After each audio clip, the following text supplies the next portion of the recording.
sommaire de ce 19h30, après l'assassinat de Thomas Sankara, ils ont été mis en marge de l'administration où ils n'ont jamais trouvé leur place à leur retour de Cuba. Cuba, où ils ont été envoyés faire des études par l'État. Eh bien, ce vendredi, ils ont manifesté pour exiger de l'État un dédommagement pour préjudice subi. Vous les entendrez. Demain samedi, l'UAS relance par un meeting ses actions de protestation contre l'application de l'IUTS sur les primes et indemnités des travailleurs de la fonction publique. À la veille de ce rendez-vous, nous avons rencontré les organisateurs de la manifestation. Comment se préparent-ils? Ont-ils des appréhensions sur la mobilisation dans un contexte marqué par la psychose de la Covid-19? Les détails tout à l'heure. Et puis, dans la commune de Bama, plusieurs personnes ont manifesté pour exprimer leur adhésion au projet de lotissement initié par le maire, un projet auquel s'oppose le chef coutumier central de la commune. Toutes les explications dans ce journal.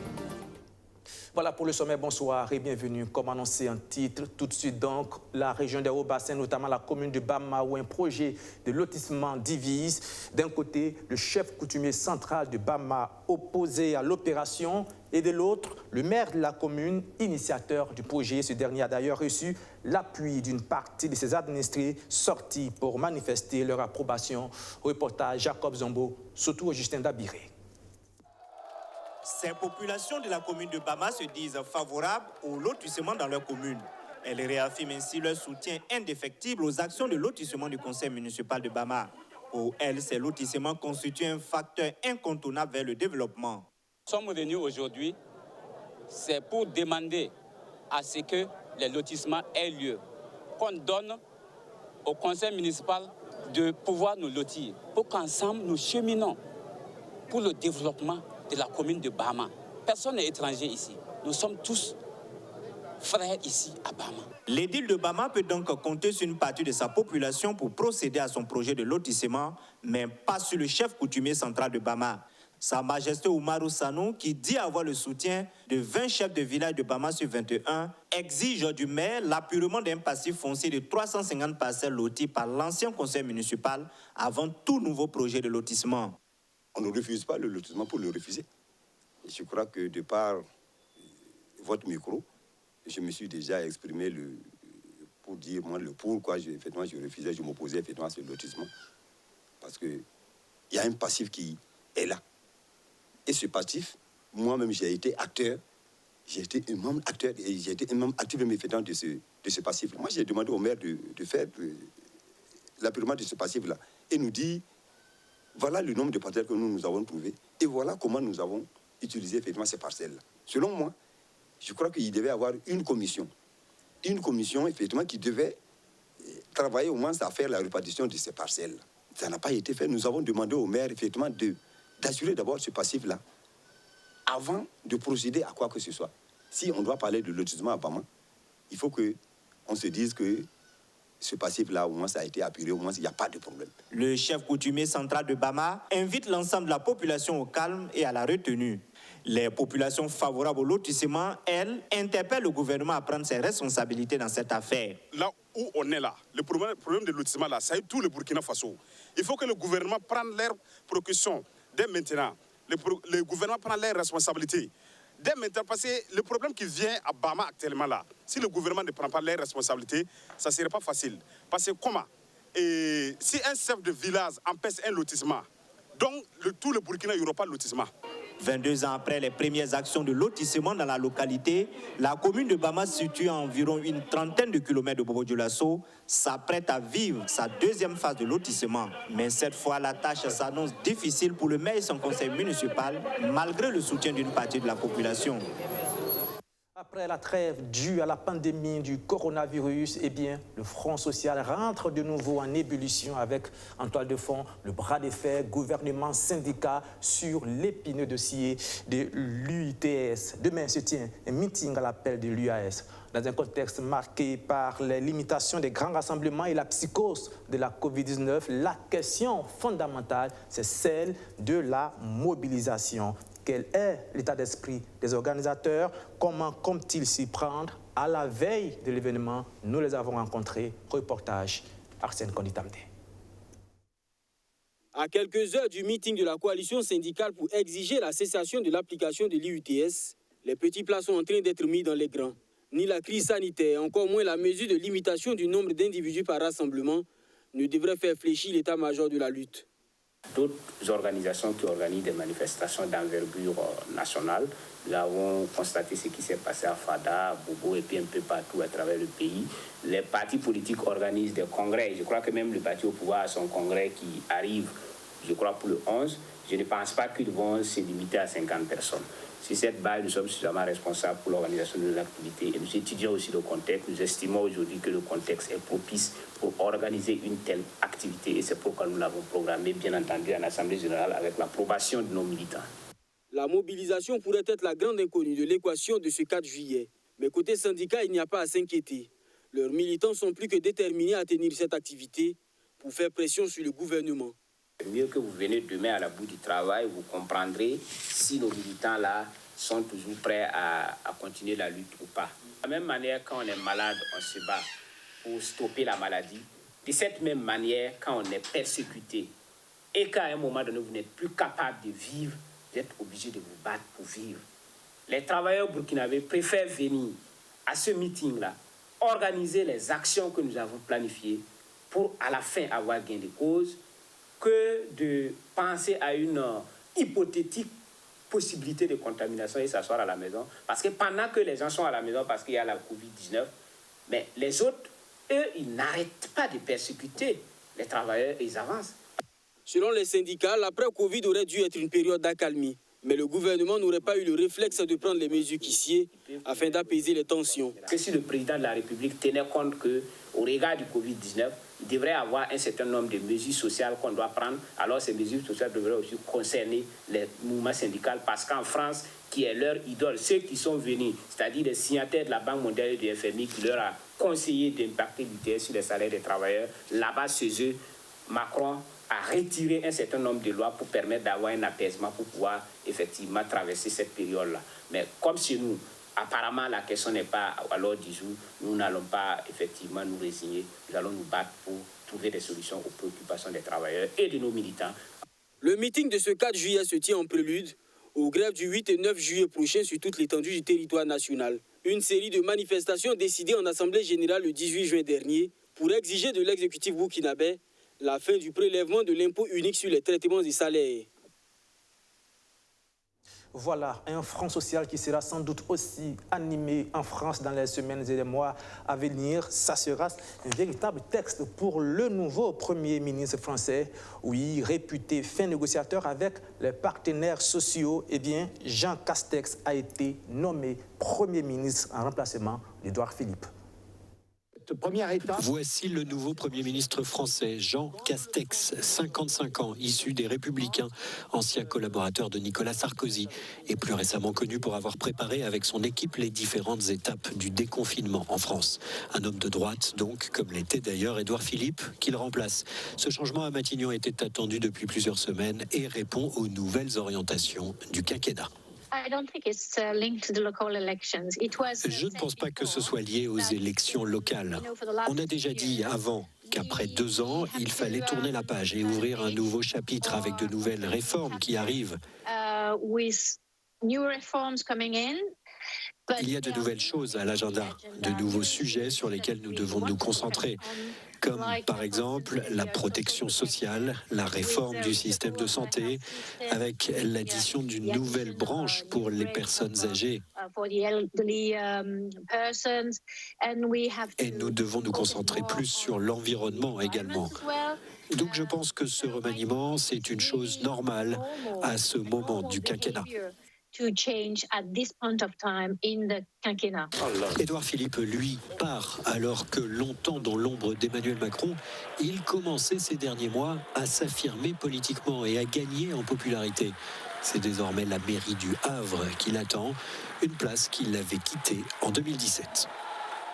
Et retour au Burkina Faso pour parler de ces personnes qu'on pourrait peut-être appeler les oubliés de la République, victimes sans doute de la guerre froide qui a fait fureur entre le bloc de l'Est et le bloc de l'Ouest. Ils ont été envoyés étudier à Cuba par l'État burkinabé sous Thomas Sankara.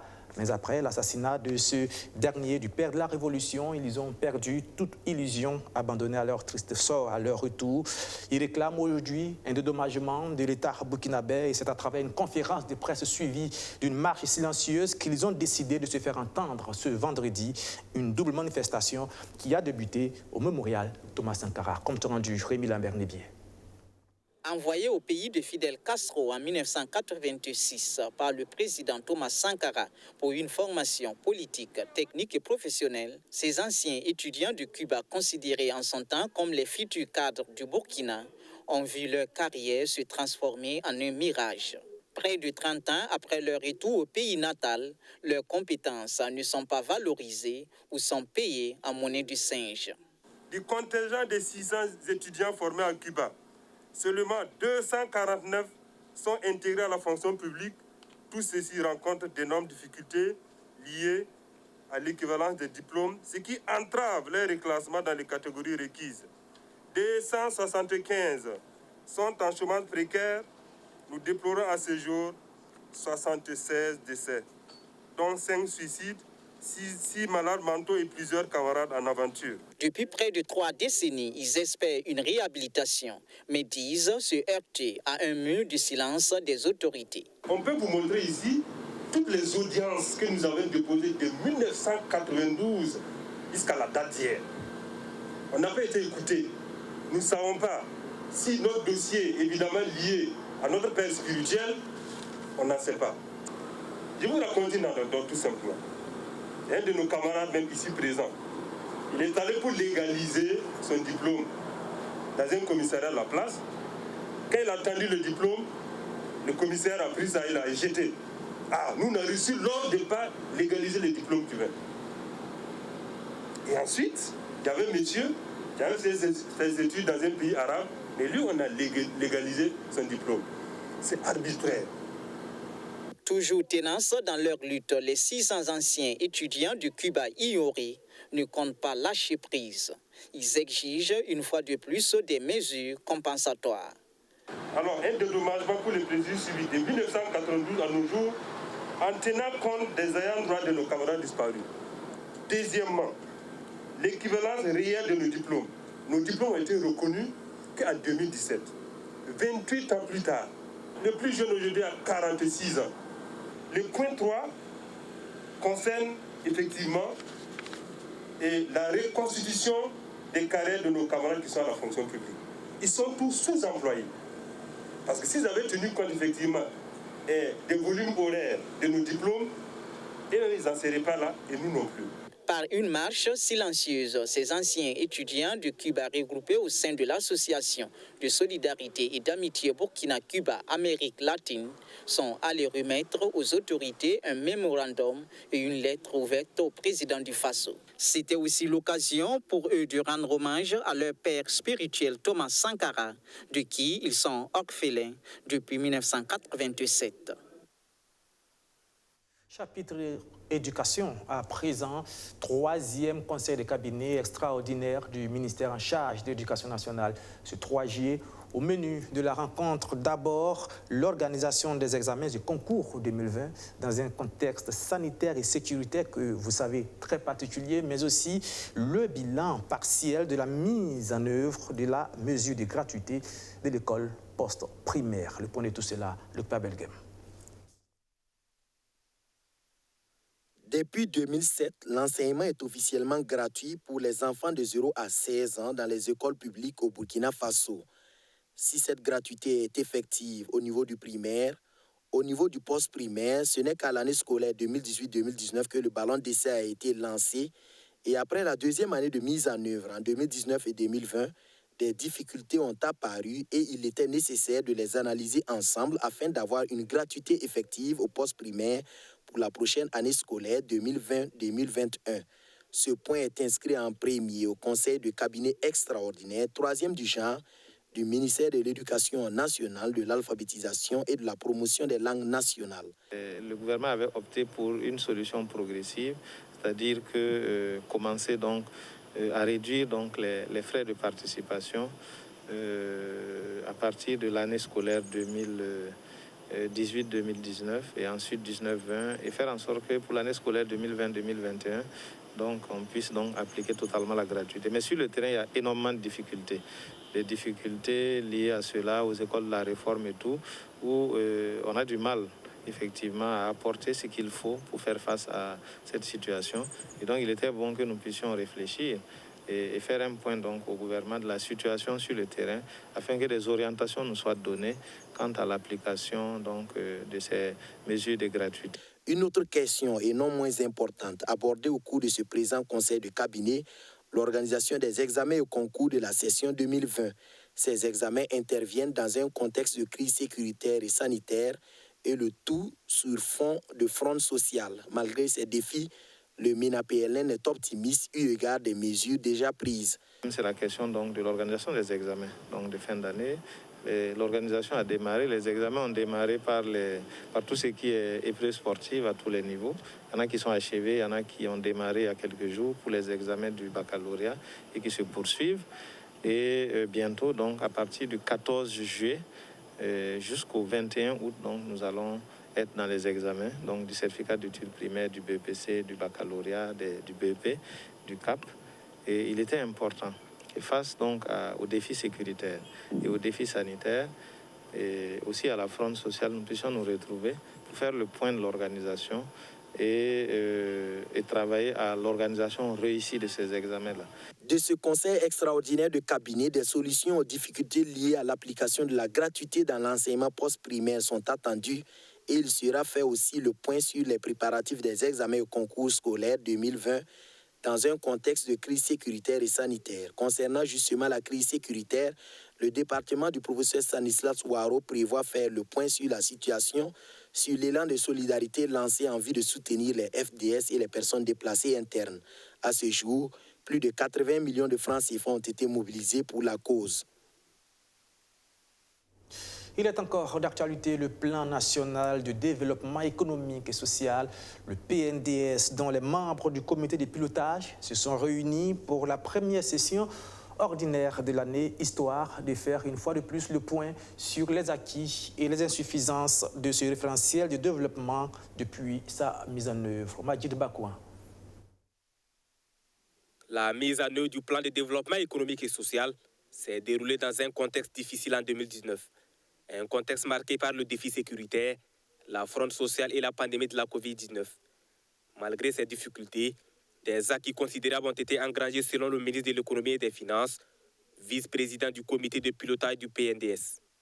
Les efforts déployés dans le cadre de la mise en œuvre du PNDS nous ont permis d'engranger d'importants acquis. Font partie de ces acquis le renforcement de la viabilité du cadre macroéconomique, traduite par la réduction du déficit budgétaire à 3% contre 4,9% en 2018 et par une croissance maintenue à 5,7%. Pour consolider le développement du capital humain, nous avons poursuivi la construction et l'équipement des centres de santé des différents ordres, des infrastructures scolaires, d'éducation et de formation. Le sous-secteur de l'enseignement supérieur a également bénéficié de nombreuses infrastructures et a connu le début des enseignements dans les nouveaux centres universitaires de Banfora et de Signari. Cependant, reconnaît Lassane Kaboré, des défis restent à relever. Il s'agit principalement du défi sécuritaire et les insuffisances en matière de la bonne gouvernance. Il y a certains secteurs quand même où nous avons constaté qu'il y a des insuffisances. Je prends l'exemple, par exemple, j'avais parlé du secteur de l'éducation. Dans la bonne gouvernance, le rapport a montré qu'il y a toujours des insuffisances à faire et des efforts à mettre dans le cadre justement de l'amélioration de la bonne gouvernance sur un certain nombre de segments. Vous savez que notre pays a connu et traverse, bien sûr, nous sommes dans un apprentissage de démocratie, mais c'est bon que nous puissions mettre l'accent sur la bonne gouvernance de l'ensemble des ressources publiques. Cette session va permettre aux participants de mettre en œuvre une feuille de route pour corriger les insuffisances du plan national de développement économique et social. Vous êtes sans doute nombreux à vous plaindre très souvent des nombreuses insuffisances du système sanitaire burkinabé dans des cercles restreints parfois ou même au détour d'une discussion entre amis. Eh bien, vous avez l'occasion de le faire de manière plus directe désormais, et ce, à travers un numéro vert mis en place par une association. Dans ce cadre, Abdelaziz Sarré. Les citoyens qui par peu hésitent encore à donner leur opinion sur le système de santé burkinabé peuvent désormais le faire en toute discrétion et dans l'anonymat. Le 80 00 58 est le canal par lequel ils pourront passer. Ce numéro vert, qui est une initiative de l'association Action, Gouvernance, Intégration, Renforcement, vise à recueillir les avis des populations sur les services de santé en vue d'améliorer la qualité des soins. Dans tout exercice, vous avez besoin d'un œil extérieur. Nous pensons qu'il y avait déjà des initiatives, mais ce numéro vert va donner une opportunité à l'ensemble des bénéficiaires que nous appelons les clients pour s'exprimer sur la qualité et sur leur perception du service qu'ils ont bénéficié, qu'ils ne pouvaient pas nous dire directement. Surtout que le numéro est anonyme et qu'on peut le dire à distance. Lancé officiellement ce 1er juillet, le numéro vert couvre 3 régions du Burkina Faso: le centre, le sud-ouest et les hauts-bassins. Il s'inscrit dans le cadre du projet Topic, un projet qui vise l'amélioration de la gouvernance en santé par le renforcement de la participation communautaire dans la prise de décision en santé. Oui, vous savez qu'au Burkina, généralement, on entend beaucoup de retours sur le système de santé à travers la presse ou les réseaux sociaux. Souvent, on entend beaucoup de critiques sur le système de santé, mais ce ne sont pas des critiques vraiment avérées et certains peuvent le prendre comme des rumeurs. Donc, pour éviter cela, on a pensé à justement mettre ce système-là en place, ce dispositif en place, qui va permettre d'avoir des données de manière plus concise et précise sur ce que les gens reprochent un peu au système de santé. Donc, au lieu que ce soit un appel sur une radio ou quelqu'un pour donner un certain dysfonctionnement, nous mettons ce dispositif-là à la disposition de toute la population pour qu'ils puissent réagir. Le projet Topic s'étend sur 2 ans. Il est financé par Affaires mondiales Canada en partenariat avec l'Institut de recherche pour le développement et l'unité de santé internationale. C'est un aspect parfois négligé par les producteurs au profit des engrais, l'amendement du sol. Une situation que veut corriger la Société des phosphates du Burkina. Elle a initié une formation dans cette optique au profit de plusieurs agents de terrain du ministère de l'Agriculture. Luc Pabelgem. La faible fertilité des terres se traduisant par une carence généralisée et forte en phosphore limite leur productivité. C'est une des difficultés auxquelles est confrontée l'agriculture burkinabé, un constat qui amène la société d'exploitation des phosphates du Burkina à mettre en œuvre depuis la campagne agricole 2019-2020 des parcelles de démonstration en vue d'une bonne utilisation du Burkina phosphate par les producteurs. C'est en prélude à la mise en place des outils de vulgarisation que la société d'exploitation des phosphates du Burkina procède à la formation des agents de terrain du ministère de l'Agriculture et des Aménagements hydro-agricoles afin qu'ils puissent accompagner les producteurs à leur tour. C'est une formation pour outiller les agents de terrain du ministère de l'Agriculture sur la connaissance des valeurs agronomiques du Burkina phosphate. Parce que le Burkina phosphate, il faut le dire, c'est un produit naturel que nous utilisons dans l'agriculture comme amendement des sols, qui est différent de l'engrais. Alors, dans nos pratiques culturelles, nous utilisons beaucoup l'engrais. Nous oublions l'amendement qui est un élément capital qui permet de maintenir l'équilibre du sol parce qu'il permet d'améliorer les propriétés physico-chimiques et biologiques du sol. À la différence de l'engrais qui est disponible uniquement pour la plante. Or, lorsque le support lui-même n'est pas en bonne santé, votre production ne peut pas être en tout cas à la hauteur de vos attentes. Une des missions de la Société d'exploitation des phosphates du Burkina est de fournir du phosphate brut pour corriger les carences en phosphore des sols burkinabés. Pour la campagne agricole en cours, c'est une 60aine de parcelles de démonstration qui seront implantées dans les 7 régions concernées. Nous attendons que les agents soient outillés pour en tout cas donner comment faire de bonnes pratiques agricoles sur le terrain et en tout cas que les producteurs puissent venir dans les visites commentées à travers les démonstrations qui seront mises en place. Essayer d'adopter le Burkina phosphate, qui est un produit naturel au niveau de notre pays, mais qui est peu utilisé par beaucoup de producteurs. Cette session de formation succède à une première tenue à Dédougou qui a concerné la boucle du Moun, le centre-ouest et les hauts bassins. Le centre Est, le centre Nord, le centre Sud y prennent part. C'est un livre un peu autobiographique si on considère le parallélisme entre le parcours du personnage principal et celui de l'auteur, mais c'est aussi un livre très engagé qui dénonce les phénomènes du mariage précoce et du mariage forcé. Kosibo, la diabolaise, le titre de l'œuvre a été dédicacé le week-end dernier. Céline Tiamtoré, Madina Sino. Kosibo, la diabolaise, un livre qui raconte l'histoire d'une jeune fille née à Abidjan en Côte d'Ivoire. À l'âge de 5 ans, elle quitte son pays d'accueil pour le Burkina Faso, où elle débutera ses études à l'école primaire de Sega dans la commune rurale de Diabo.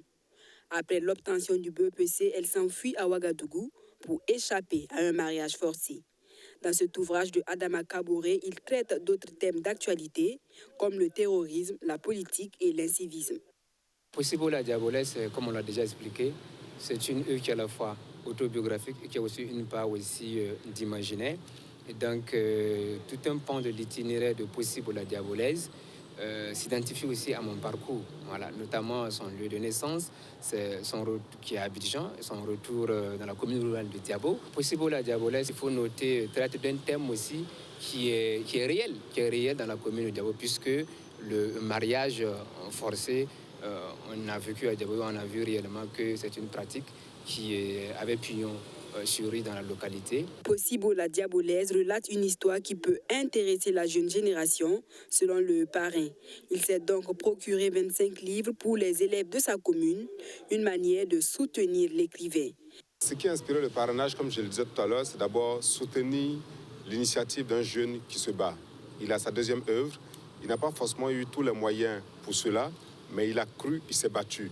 Mais au-delà, c'est aussi soutenir, promouvoir l'écriture. Beaucoup parmi nous détiennent aujourd'hui un pan de notre histoire qui va intéresser peut-être demain les futures générations.